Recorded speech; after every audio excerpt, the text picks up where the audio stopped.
Jirani, udaan sirraa fagaannee seera keerra darbuudha diina keenyaan booji'amnee kanaaf nu yaaddeesseera biyya ormaa keessa turuunii garaa keenya laale ati nuun irraanfatini. Yaaddeesseera biyya ormaa keessa turuunii garaa keenya laale ati nuun irraanfatini.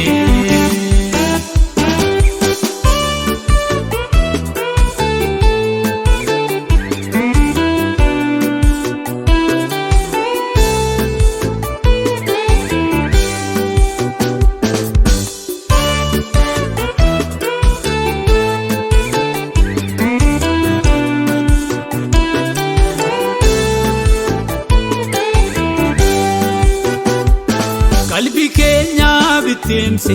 daddarbaaf cubbuun nu faalee suutaan dhaloonni jiraateera siin wallaalee dhibeen keenya sammaate danuu keessa keenya nyaata ati yoo nuun dirmanne walqaamna reefurmaata. Bara dheeraaf jiraanne udaan sirraa fagaannee seera keerra darbuudha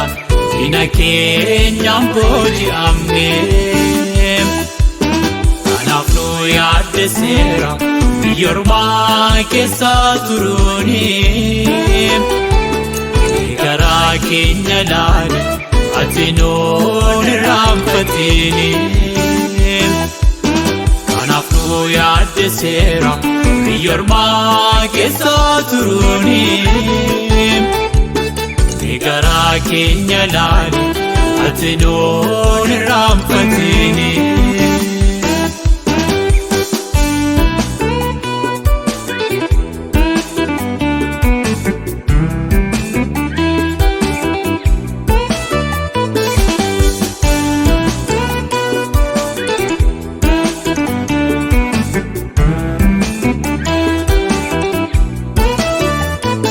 Mootoniif gurguddoonni seera kee tuffataniiru saba kee rakkisuudhaaf tokkummaan hiriiraniiru kunoo jaalaa ga'eera madaalliin saba adda baasu harka kee nuuf diriirsi ronkoon hin amansiisu. Bara dheeraaf jiraanne udaan sirraa fagaannee seera keerra darbuudha diina keenyaan booji'amnee kanaaf nu yaaddeesseera biyya ormaa keessa turuunii garaa keenya laale ati nuun irraanfatini. Yaaddeesseera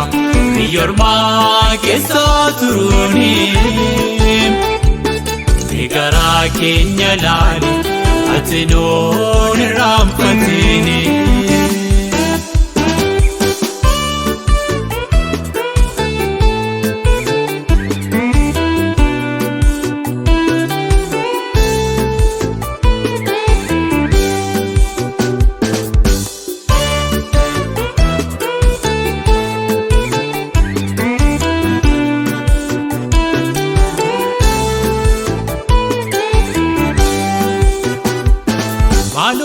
too gad buute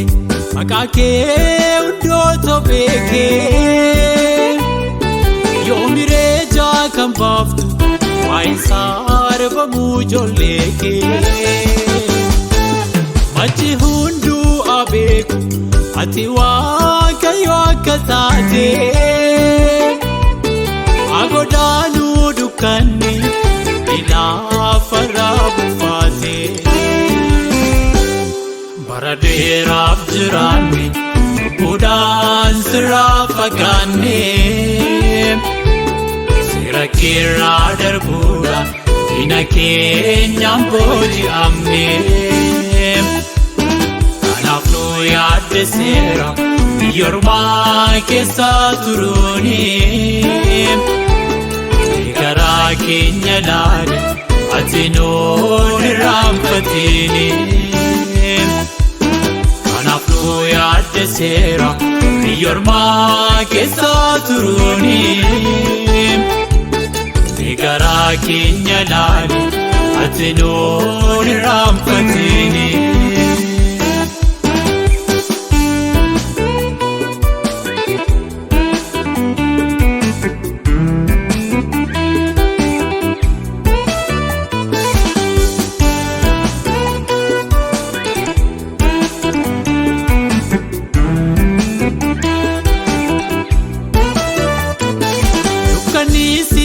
Mate